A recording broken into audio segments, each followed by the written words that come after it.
Before we start the video, make sure to subscribe to our channel, The Forgotten Files. Also, drop a comment below telling us where in the world you're watching from and what time it is. Alright, let's get started. A shadow moves through the fog of a Tennessee forest, barely seen. 5 men vanish in a single night, leaving only mud marked with blood and the lingering echo of a woman's defiance. This woman, a HIV, would become a legend unrecorded in history books. Tonight, we trace her story through the hidden corners of antebellum America, where churches, towns, and families concealed secrets so dark they refused to be spoken aloud. Her weapon, a simple tomahawk. Her adversaries, a system built on cruelty, theft, and silence. This is a story of vengeance, survival, and the unflinching power of a woman who refused to yield. 1839.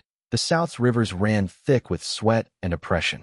A HIV's Cherokee settlement lay on the outskirts of Tennessee, a place where traditions survived beneath the watchful gaze of settlers. Her people had endured forced removals, broken treaties, and violence.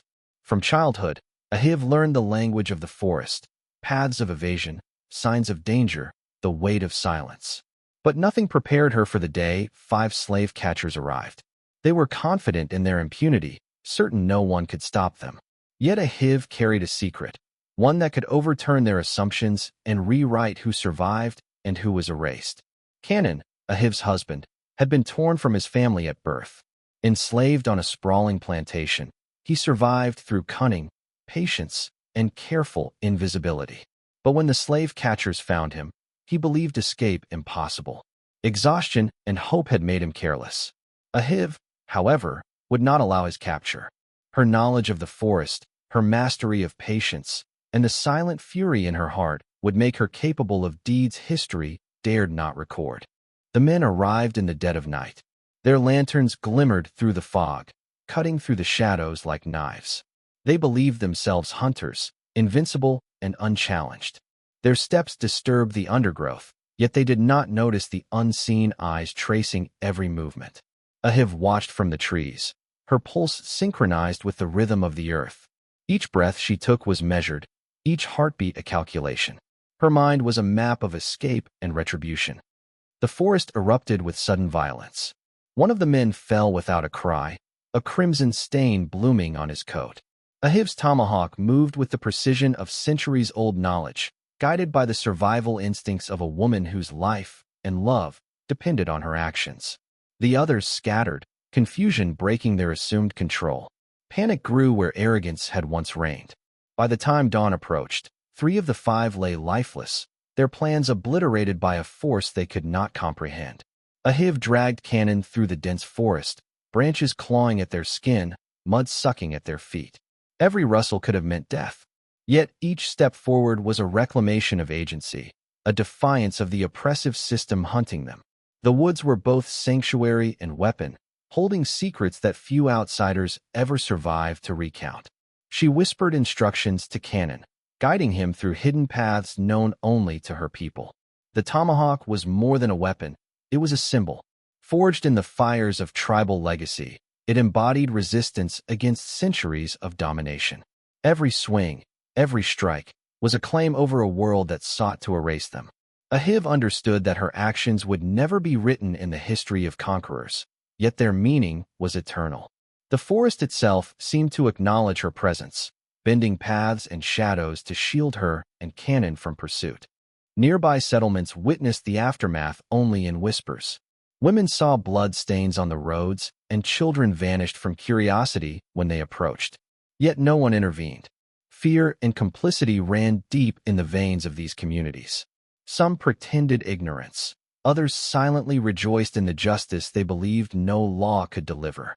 A HIV's act exposed the fragility of control and the suppressed truth that vengeance could be righteous when all else failed. The violence left scars beyond the flesh. In the quiet of their hideout, a HIV and Cannon felt the weight of every life taken. Survival demanded darkness, and the forest demanded vigilance. The line between victim and perpetrator blurred. She knew the men were cruel, yet the act of killing changed her in ways irreversible. Each echo in the forest reminded her that power comes at a psychological cost. and that morality is often dictated by those who write the histories. Slave catchers returned with reinforcements, their numbers growing, their methods more ruthless. The forest that had shielded Ahiv became a labyrinth of paranoia. Every snapping twig was a signal, every distant call a threat. They sought her not just for revenge, but to reclaim their narrative, to erase the anomaly that she represented. Yet every attempt only revealed the depth of her cunning, the way knowledge and patience can topple brute force. The forest held secrets older than the plantations. Buried artifacts, long-forgotten graves, and echoes of forced removals haunted the land. Ahiv moved among these relics, sensing their histories, understanding their power. The act of resistance became intertwined with the reclamation of ancestral memory. In killing the men, she was not just saving Canaan. She was awakening the suppressed consciousness of a people forced into shadows. Ahiv's strategies were not merely practical, they bore ritual significance. The placement of bodies, the choice of paths, the timing of strikes, each was calculated to unsettle and haunt. Revenge became an art, a choreography of terror that reflected the suppressed anger of generations. The forest seemed to bend around her will, embracing her acts as a necessary disruption of an unjust system. Stories of Ahiv spread silently, carried on the wind, and whispered in the shadows. She became a specter of justice, a figure whose actions terrified those in power while inspiring those who had been silenced. Fear and reverence intertwined, creating a mythology grounded in real, violent resistance. Churches, towns, and plantations began to hide more carefully, aware that resistance could come from the least expected source. The final two men sought to trap her in a clearing at dusk, yet Ahiv anticipated every maneuver. Each branch and shadow became a weapon, each step a calculation. The trap ensnared only those who set it, their overconfidence turning against them. By nightfall, all five had been eliminated, leaving no evidence, no confessions, only the forest itself to hold witness. In the wake of the violence, silence descended. Authorities questioned neighbors, but fear kept mouths shut.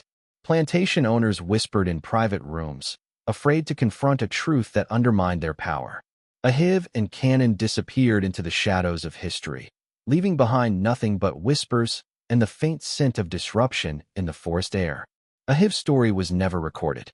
Families buried it, fearing association. Churches denied it, fearing scandal. Towns erased it, fearing insurrection. Yet the psychological imprint remained. Fear, guilt, and awe lingered in the psyche of a community that had witnessed power overturned. Secrets like these do not vanish. They echo in generations, shaping morality, silence, and defiance. Years later, children of the Cherokee settlement whispered of a woman who could summon storms, vanish into shadows, and strike down oppressors. These were not tales of fantasy. They were cultural memory encoded in stories of resilience, a psychological armor against erasure. Ahiv's legend became a silent teacher, reminding each generation that survival requires courage and cunning beyond brute force. Ahiv's story challenges conventional morality. Killing 5 men, however justified, forces reflection on justice, revenge, and the human cost of resistance. In a world ruled by exploitation, acts of violence against oppressors cannot be dismissed, yet they leave marks deeper than history can record. The moral abyss is not only where such acts occur, but also where they are remembered or deliberately forgotten. The slave system thrived on hidden complicity. Towns, churches, families, everyone had roles in maintaining the oppressive order. Ahiv's actions exposed this corruption, revealing the fragility of the structures that claimed omnipotence. Her story was a warning. Those in power can be undone by knowledge, cunning, and relentless determination, even when they believe themselves untouchable.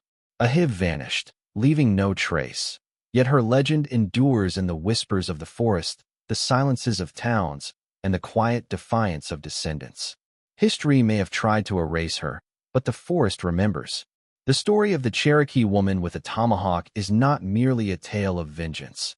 It is a meditation on survival, justice, and the terrifying power of one person to confront an entire system. In remembering her, we confront not only her courage but the hidden horrors of a world that tried to keep her silent.